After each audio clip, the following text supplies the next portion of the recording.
This is a Scream Queen production.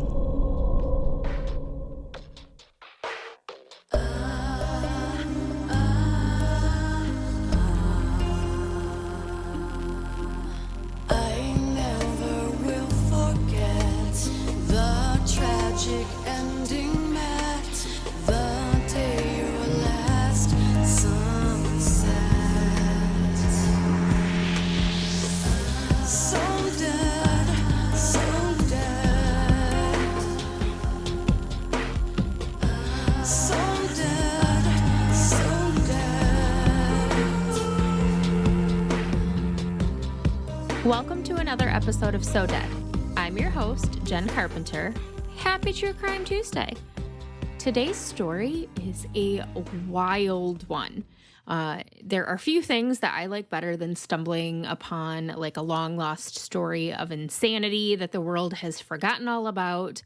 A la the Trunk Murder Mystery episode that I did at the beginning of last year. You guys remember that one? Like this absolutely crazy story that nobody had ever heard because it got lost in the newspapers and disappeared. The case that we're going to talk about today definitely has those vibes in a lot of ways. It actually reminds me quite a bit of the Trunk Murder Mystery case, and you'll see why when we get into it. So, as I also might have mentioned, like a time or 12, I am obsessed with TikTok. I know I'm too old for it, but I've been doing these little features on like weird old headlines that I come across in old newspapers when I'm researching stories for So Dead. And that's what this story started out as, just like a, hey, whoa, listen to this wild little story. But I quickly realized that there is nothing little about this story. No. This story needs so much more, and today we're going to get into them more. Picture it. Detroit, Michigan, 1910. On July 19th, the Detroit Police Department received word from a very distraught young woman that her toddler son had been kidnapped, snatched from her arms by a complete stranger in broad daylight. When the woman gave her name as Helen Kaminski and her son's name as Joseph, police were confused. They had just responded to a kidnapping of the same child a couple days prior. They'd recovered the boy and they'd returned him to his family. So when police were like, "You okay, girl? 'Cause we already found your kid and gave him back to you like 2 days ago," she informed them that her son had, in fact, been kidnapped a second time. Thus began a years-long nationwide search for the Kaminski boy with so many twists and turns, the biggest of which was, why the hell did it take so long to solve? Because the pieces were right in front of police the entire time. Joseph Lamar Schultz was born to an unwed mother on April 25th, 1907, at the Women's Free Hospital in Detroit. His mother gave birth under the alias Helen Schultz, but her real name was Helen Zakrzewski. Listen to me. Polish friends, this shit needs to end. I'm gonna spell you Helen's last name. I found a YouTube video of someone pronouncing it because I know how tricky Polish names are, and I knew I was gonna pronounce it wrong if I didn't hear someone saying it first. It is spelled Zakrzewski. I was definitely going to say Zakrzewski. I was. That's what I was going to say. And it's Zakrzewski. Come on. Anyway, as you can imagine, back in the early 1900s, it was scandalous to be an unwed mother. So Helen's family was trying to protect her identity, thus the alias when she gave birth. But unlike most young single women who gave birth in secret back then, Helen did not give up her baby. She kept him. Almost exactly a year after her son's birth, on April 21st, 1908, Helen married Philip Kaminski of Detroit, and Philip adopted Helen's son, at which point the little boy's name became Joseph Lamar Kaminski. Philip worked for the Grand Trunk Railroad, so he traveled a lot, but Papa was a rolling stone in more ways than one. In 1909, so just about a year into his life as a husband and father, he took out a license to marry a gal named Hattie Nelson. And the clerk at the licensing I don't know why that was hard for me to say. The clerk at the licensing office was like, no, you're already married, bruh. So he wasn't able to get married to a second wife. In April of 1910, so just as little Joseph was turning 3, his deadbeat dad was convicted for non-support, fined $300, which would be almost $9,000 today. So that's a lot of money. And he was sent to the big house for a couple of months. So poor Helen's had a rough few years. She's had a baby out of wedlock. Her husband is trying to take a second wife. He's gone to jail for not financially supporting her and their son. And it should be mentioned, at the time that Philip actually went to jail for non-support, Helen was pregnant with the couple's second child, which was actually their first biological child together. So Philip gets out of jail in June of 1910 when Helen is about 8 months pregnant, and her response is to take off. Fuck you, buddy, right? She went and she stayed with her friends, the Morgans, who lived at 889 Hulbert Avenue in Detroit.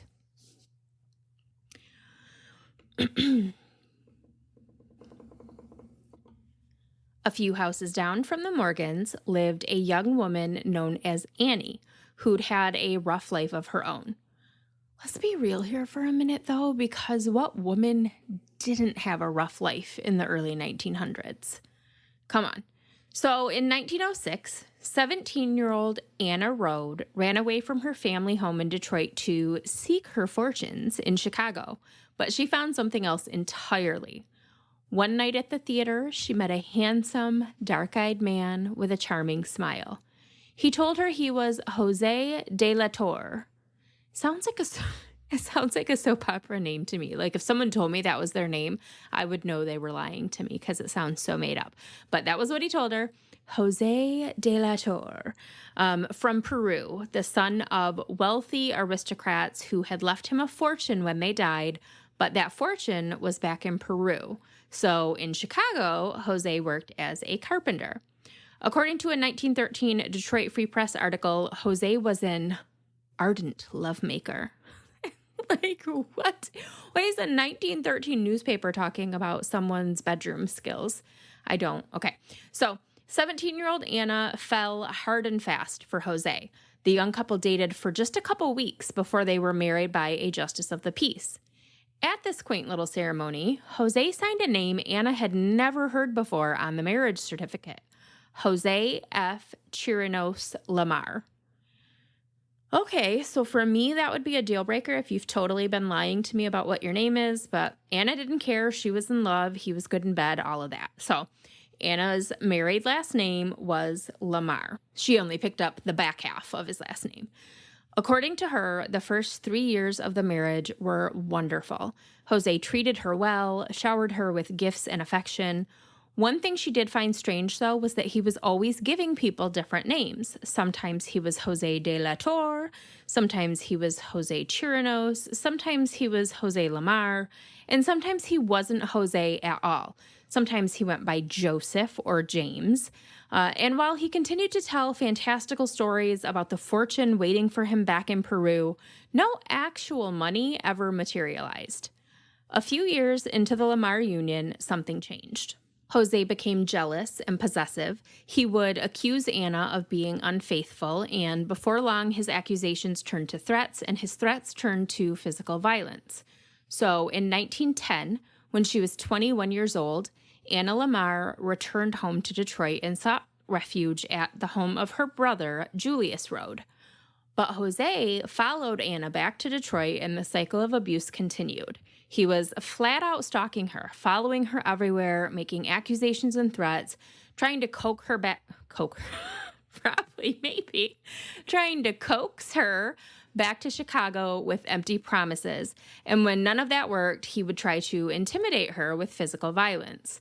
So it was by way of their marriages to shitty men that Helen Kaminski and Anna Lamar, who Helen knew as Annie, found themselves neighbors in the summer of 1910, both staying at homes on Hulbert Avenue in Detroit to put space between themselves and their abusive husbands.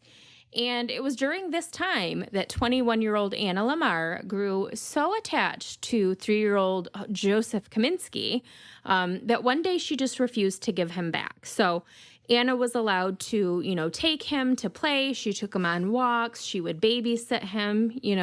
Helen was pregnant and probably exhausted, and the break was nice. So she liked the help. She appreciated the help from this pretty little neighbor lady, who then one day was just like, nope, you can't have him back. I'm keeping him. Like, what the fuck?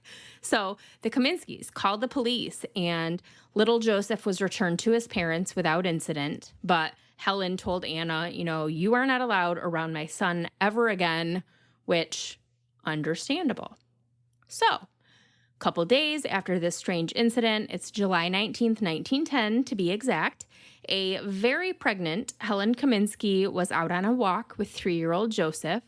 As they walked past Anna's house, which I probably wouldn't have done, but whatever, they walked past Anna's house and a buggy rumbled down the road and a handsome, swarthy stranger jumped out. He declared that he was the little boy's real father, and he snatched him right from Helen's arms in the middle of a neighborhood on a summer day.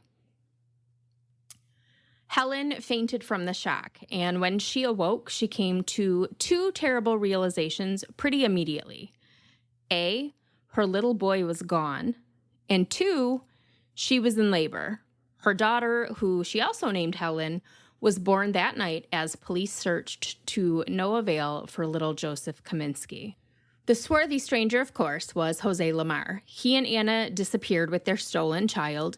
They began calling the little boy Jose, and they told people that they'd adopted the Polish tot from a woman who worked for them and couldn't afford to raise him. Oddly, kidnapping a baby together did not improve the dangerous relationship between Jose and Anna, and they were on and off over the next year and a half. When they were off, Jose would disappear with little Jose for months at a time and then call Anna and say, hey, I left him at this boarding house, or I dropped him off at an orphanage. You can go get him if you want him. And so Anna would race out and she would go pick him up and bring him home, and they'd be settling into a routine. And then Jose would come back around trying to reconcile, and when he wasn't successful, he would take off with little Jose again. On October 13th, 1911, during one particularly nasty fight between the estranged Lamars, Jose attacked Anna with a fire poker, beating her about the head and face with it, then slashed her face with a razor, leaving deep scars that she would wear for the rest of her life. And sorry, I know I should probably feel some empathy here, but I really don't, because Anna was a baby napper. Jose left her to die, unconscious and bleeding, and took off with little Jose again. A few days later, Jose called Anna's brother's house, and he was disappointed to find out that she had survived his attempt to kill her. Anna's family had Jose arrested, but he begged her to drop the charges, so she did. And since when does just a person get to decide whether or not to charge someone with attempted murder? Should that not have been the prosecutor's decision, the police department's decision? Hey, you slashed this woman and bludgeoned her. We don't care what she says. You're going to jail for trying to kill her? Apparently no. She dropped the charges. But she did divorce him. That, though, was not enough to deter Jose. He followed her everywhere about town, threatening her, chasing her sometimes, and then eventually he gave up. He left Detroit and he returned to Chicago, but he took Joseph Kaminski, a.k.a. Little Jose, who would have been going on about 5 years old at this point, with him. And Anna just let him. I mean, I guess, little Jose wasn't actually her son. He was a fucking kidnapped baby. So she moved on with her life. She got married. She married a man by the name of Herbert Haley. They bought a house together on Lillibridge Street in Detroit. Eventually, they would have children of their own, but not before Jose Lamar made one last appearance in Anna's life. In July of 1913, Jose surprised Anna at her brother's house. He begged her to take him back, which was odd because he had just remarried himself, days earlier. When she refused him, he flew into a rage and threatened to kill her, then told her she would never see their son again, and she didn't. But she was not the only one missing this little boy. His real family, the Kaminskis, were literally traveling the country searching for him. Helen and Philip had 2 children at this point. They had little Helen, who was born the very day that Joseph was kidnapped, and little Philip, who was born in 1912. Now remember, Philip worked for the Grand Trunk Railroad, so his family just began traveling with him. They were basically nomads. They went to every hospital, every orphanage, boarding house, police department that they could find looking for their stolen little boy. So by 1913, when he was 6, Joseph Kaminski, aka Little Jose Lamar, had already been taken away from 2 mothers, Helen Kaminski and Anna Lamar. The fate of mother number 3 would be much, much worse. In the summer of 1913, while still actively stalking his first wife, Anna, Jose Lamar met salesgirl Alice Perry at a local dance hall in Detroit. The Pier on Jefferson Avenue, if you're curious. I don't know if it's still there. I don't live in Detroit. I don't know. You know the place, though. He was charming, and he claimed to be the heir to a Peruvian fortune, $40,000 to be exact, which would be over $1 million today. So that's a lot of money. And he was no longer calling himself a carpenter or a contractor. With 0 schooling, he was now an architect. He dazzled Alice the same way that he dazzled Anna, and 3 days after they met, they were married. The first time Alice introduced Jose to her family, it was as her husband. Jose and Alice wed before a justice of the peace on July 10th, 1913. 2 days later, on July 12th, a warrant was issued for Jose's arrest for stealing from a business partner. To evade the police, Jose decided to return to Chicago, but he didn't want to take his new wife Alice to the Windy City with him. This was when he went to Anna and made his plea for her to take him back. After she rejected him, he asked Alice, his wife of 2 days, to go with him, and she did. But just like in his first marriage, Jose was jealous and abusive with Alice. She tried to leave him multiple times before breaking away for good in the fall of 1913. She returned to her family home in Detroit, and soon after, Jose followed. On Sunday, November 17th, 1913, Jose Lamar boarded the train from Chicago to Detroit with his arms full of gifts for his wife and her family. A box of cigars for her father, a beautiful new dress for her mother, jewelry for Alice. He went straight from the train station to the Perry home, where Alice was not at all happy to see him. He begged her to return to Chicago with him and give him another chance, but she said, "No, fuck you, I'm going to the U of M football game in Ann Arbor with my sister," and she left the house. Alice's family tried to keep Jose calm. This was a Sunday afternoon, so on Monday morning, they planned to call the police and have Jose picked up on that warrant that had been issued for his arrest a few months earlier for stealing from his business partner. I don't know why a police department wouldn't be open on Sunday, but apparently they had to wait till Monday morning to do this. So they were just trying to play nice and appease him, but Jose saw through it, and he left the house agitated around 11 a.m. A few minutes later, a shot rang out on the corner of Michigan Avenue and 18th Street. The Perrys heard the shot from inside their house. Alice's sister was reported to have cried out, "I wonder if that Spaniard is killing my sister. He had murder in his heart when he came here." I don't know. She didn't sound like that. I'm sure that was really bad. I'm sorry. And that's exactly what Jose had done. He found Alice on the street, waiting to get into a taxi, pulled a .36 caliber blue steel revolver from his suit pocket, pressed it to Alice's chest, and fired. He watched her fall, watched as her blood stained the sidewalk, then placed the still smoking revolver to his temple and fired. His hands were shaking, so his aim was off, and the first shot did not kill him. He shot himself a second time and fell to the ground, but he still didn't die. As he fired off a third shot, he lost control of his muscles, and that shot missed him entirely and hit a nearby house. Alice's family came outside, found her bleeding on the ground, carried her limp body back into the house, where she died waiting for help to arrive. An unconscious Jose Lamar was rushed to St. Mary's Hospital, where he died just before noon on Sunday, November 16th, 1913. On his person, the coroner found the following letter. "This is my statement to God and to the people who know me. My name is Jose F. Chirinos Lamar, but I sign as follows, J.C. Lamar for short.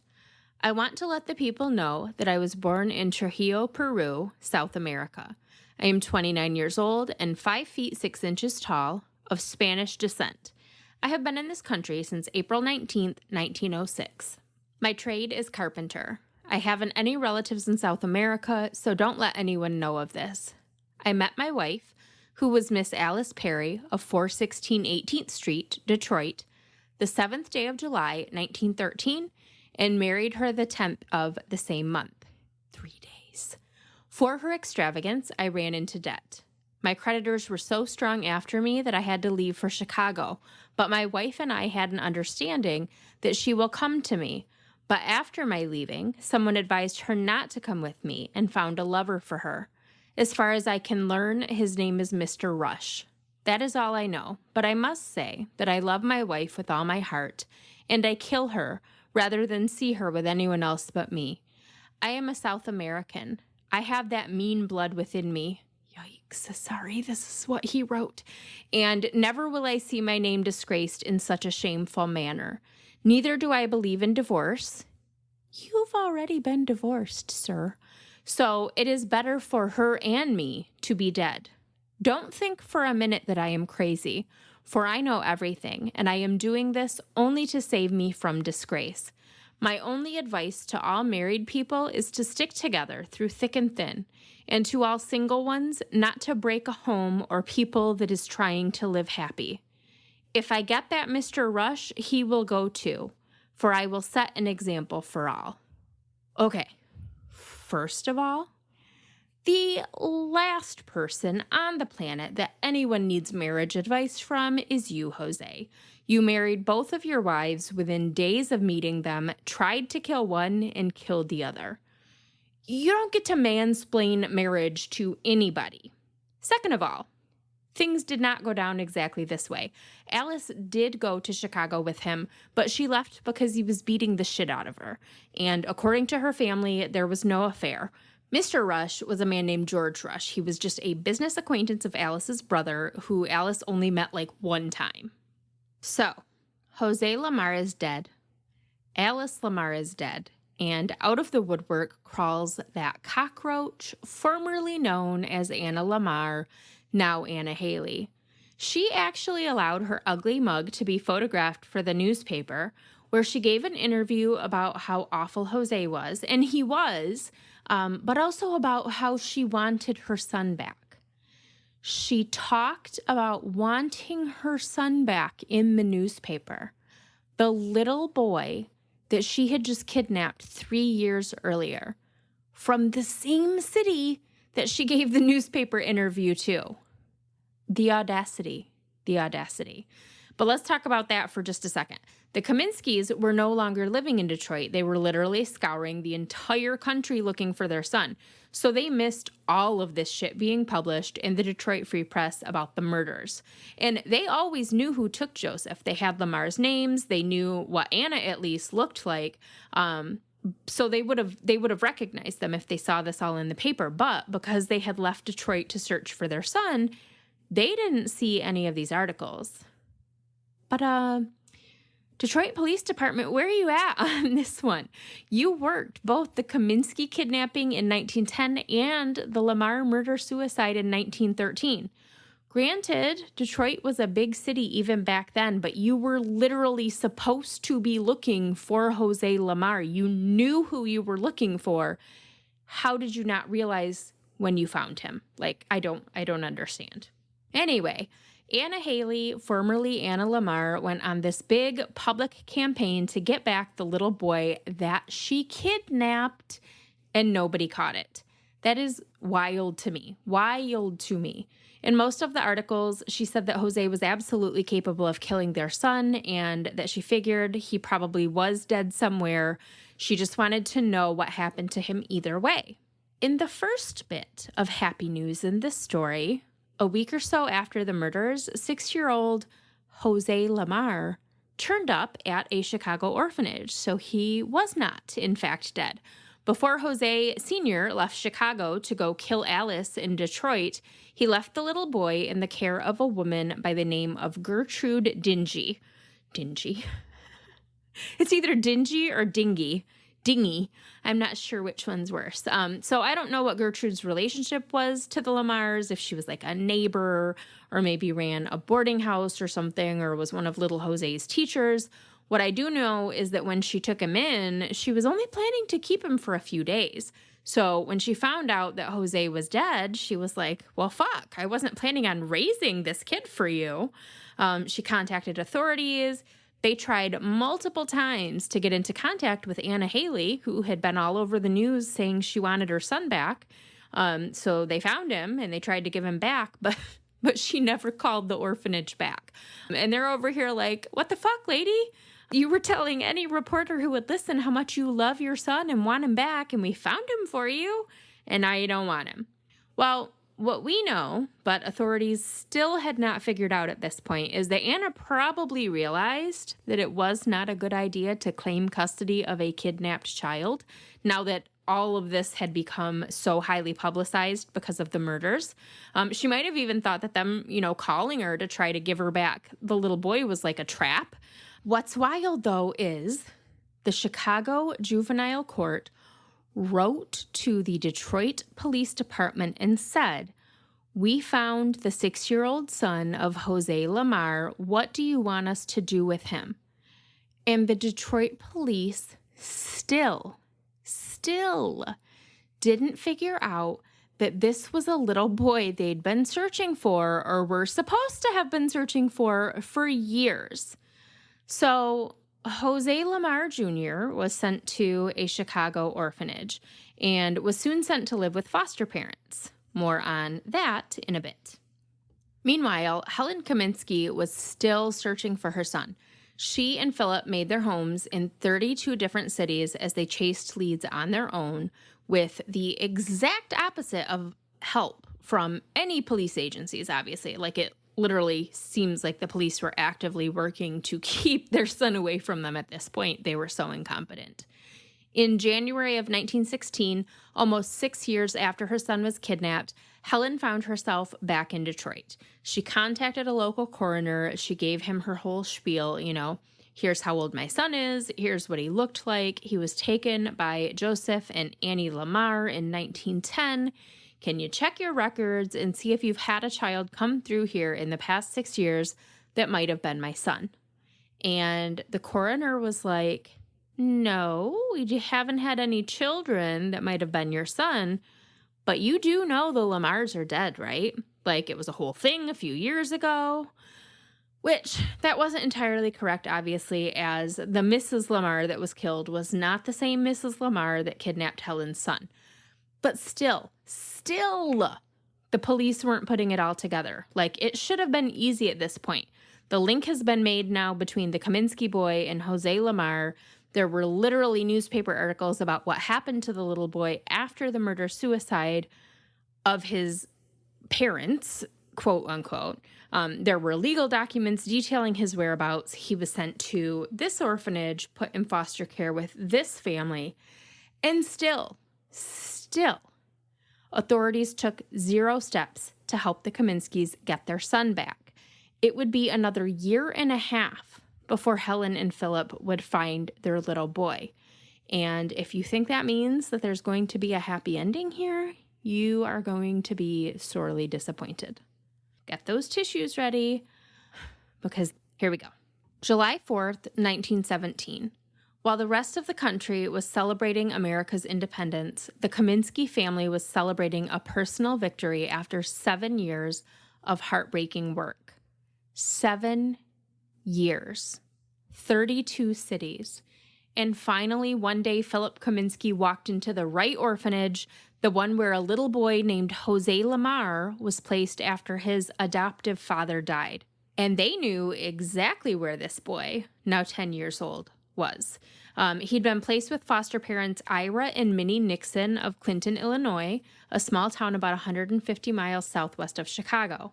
The Nixons were very wealthy. They lived in a mansion. Ira owned multiple stores, and they had their own sad story to tell. Their only biological child had died in infancy, and their first foster child, a daughter, had died in her teens. They fell in love with the little dark-eyed orphan boy, and they spoiled him with lavish gifts and trips and the kind of life he'd only dreamed of.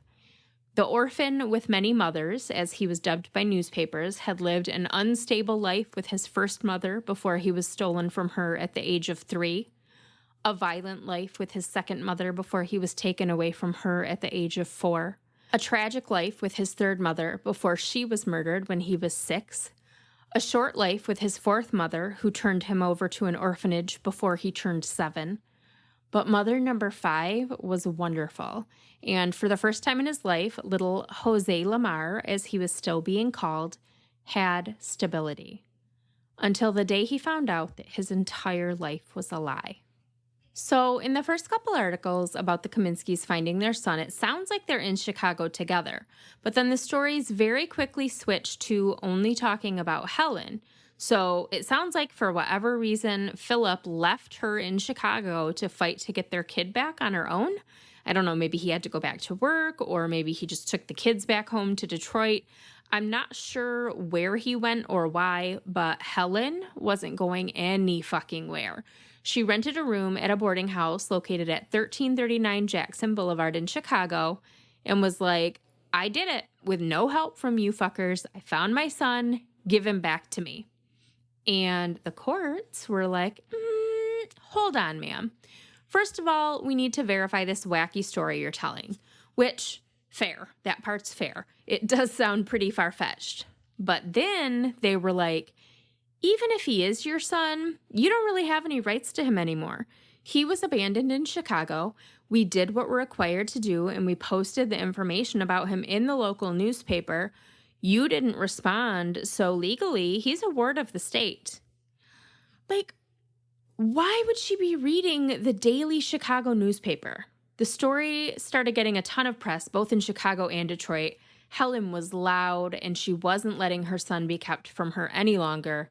She found out where the Nixons lived, and she rolled up to their mansion with a bunch of reporters, and Mrs. Nixon slammed the door in her face. Can you even imagine, after searching for 7 years, finding your child, going to the place where he was, knowing he's on the other side of the door, and they won't let you in to see him? I would have burned that fucking house to the ground to get my kid out. Right away, though, the press seemed to be on the Nixon side. They were a wealthy, upper-class family, whereas the Kaminskis were poor, and I mean, they were still pretty unstable. No permanent address because they were traveling the country looking for their kid. Mom and dad were still splitting up and getting back together a whole bunch. Dad was in and out of jail for various things.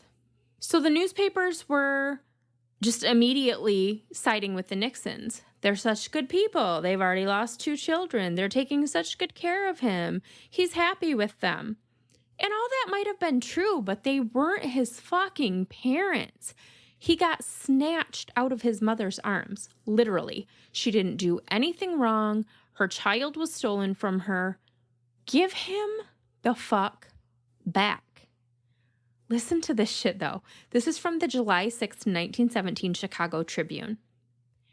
If, in the loss of a princely estate, there is recompense in maternal love, then Joseph Lamar Kaminski, kidnapped 7 years ago, will be happy.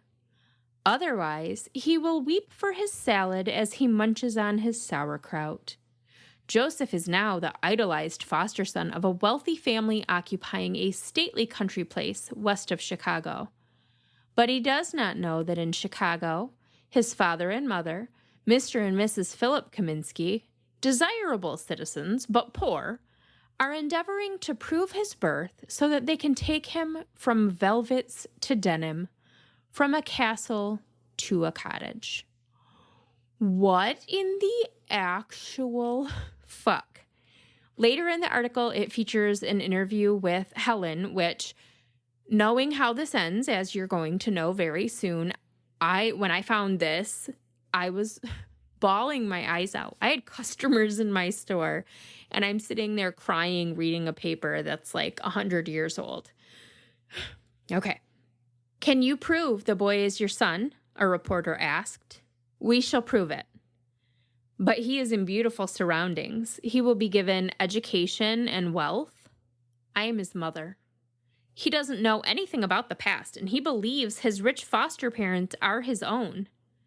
I am his mother. Would you take him from luxury and every advantage? I am his mother. Even for his sake, you would not leave him happy? I am his mother. I love him. Then you will take him away. I want my boy. A custody hearing was scheduled for July 19th, 1917. Ironically, 7 years to the day that Joseph was kidnapped. The newspaper speculated that he would be given back to his mother. He had not been formally adopted by the Nixons. His mother hadn't abandoned him or relinquished custody through any fault of her own.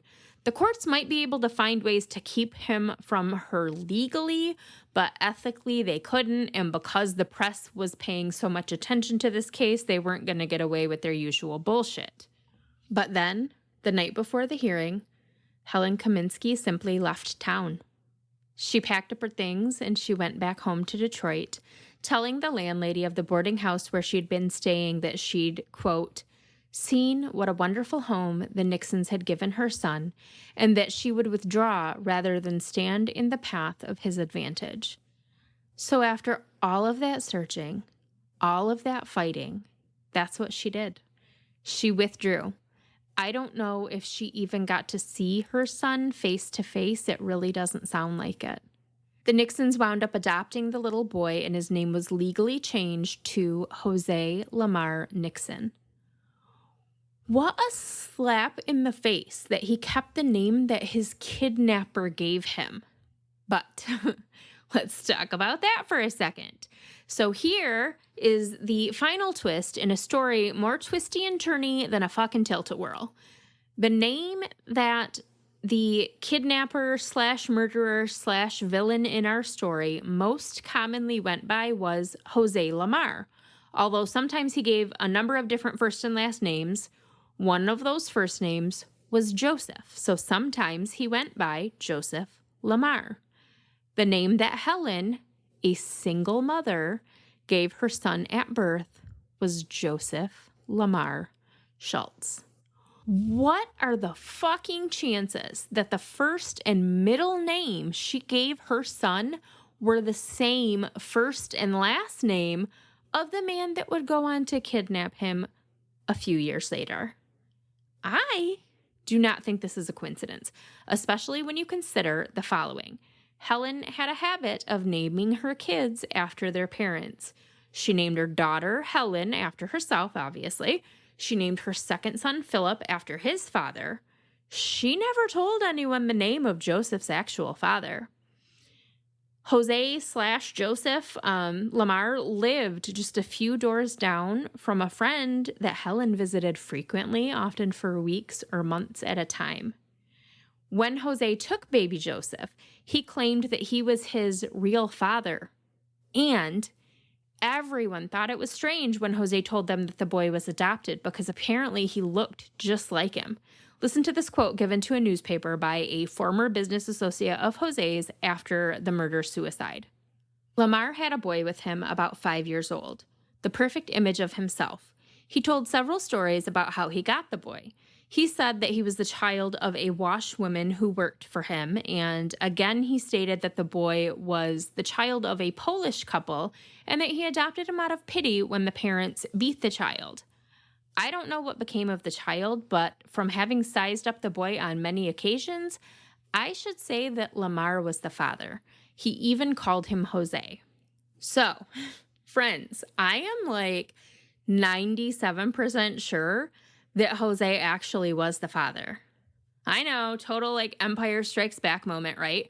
But if it's true, and it totally is, then why wouldn't Helen just say that? Why would she keep that a secret? My only thought is that, it was scandalous enough to be an unwed mother in 1907, but to have a child out of wedlock with a man of another nationality that had literally just come to the U.S. a few months before she got knocked up, I don't know. Maybe that had something to do with it. What do you guys think, though? Like, we need Maury on this one. As far as what became of Joseph Lamar Kaminski / Jose Lamar Nixon, he got married. He had kids, 2 girls, Elizabeth and Carol. He and his family moved to Roswell, New Mexico at some point. He lived a long life. He died in 1982 when he was 74, and he was buried in Clinton, Illinois, alongside his adopted parents. But here's something that made me sad. His obituary said, verbatim, he was born April 25th, 1907 in Detroit, Michigan, a son of Ira I and Minnie Campbell Nixon.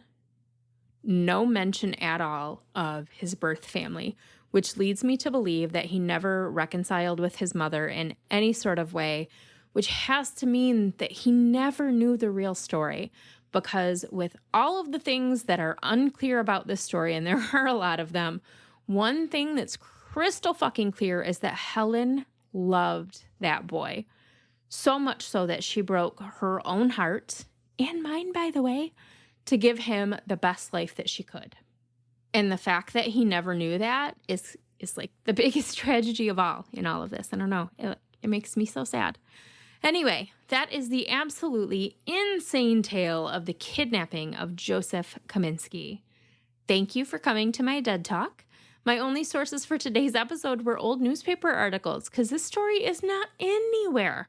I found it on a whim, and I cannot believe that I thought this was a story I could tell in a TikTok. Like, not even one of the 3-minute ones. This is way too much. Way too much. TikTok can't handle it. Now, it's time for some liquid cheese. Last time, I asked you to tell me about your broken bones. Today, I have a very specific question, also related to pain and injuries. Have you ever had an airbag deploy on you? Like, have you ever been in an accident or a situation where your car thought you were in an accident and your airbag just went off, like blew up in your fucking face? Because if not, I'm going to tell you what that feels like. It feels like shit. I have only had it happen to me once. It was maybe 12-ish years ago. I was on my way to work in the morning, and everything happened so fast I didn't realize what happened at first. Thankfully, there were witnesses that called the police, and they helped shed some light on why I just slammed right the fuck into the back of a car. So I was almost to my place of employment. Fun fact, I would go on to total 2 vehicles at the Jolly Cedar intersection in Lansing, neither of which were my fault, by the way, on my way to work. Just a sign that I had no business working where I was working. It was not the place for me. So yeah, I'm on my way to work. I'm getting to the point where I'm about to turn into the parking lot. And it's morning, so I'm still tired, shaking the cobwebs out, whatever. But all of a sudden, I just realized that there's this car directly in front of me and it's not moving and I'm going to hit it. And I had about a split second. I was like, oh, fuck, I'm going to hit her. There's no way I can stop. And then I hit her. I slammed on my brakes, of course. I turned the wheel to try to not hit her straight on. And I had like a 1/10 of a second to have the thought of like, okay, all right, you're okay. It wasn't that bad. And then just chaos, like full on. I didn't even realize what was happening. Just this violent explosion in my face. My skin was on fire, stinging. Like all of the videos I've ever seen of an airbag exploding, it's this soft, gentle, like poof.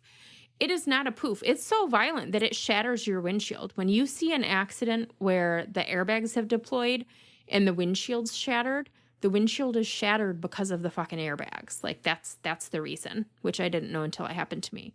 So my car was old. My car was like from the 80s and this was the 2000s. So it was not only 80s, probably 90s. I'm dating it. It was an old ass car, at least 20 years old.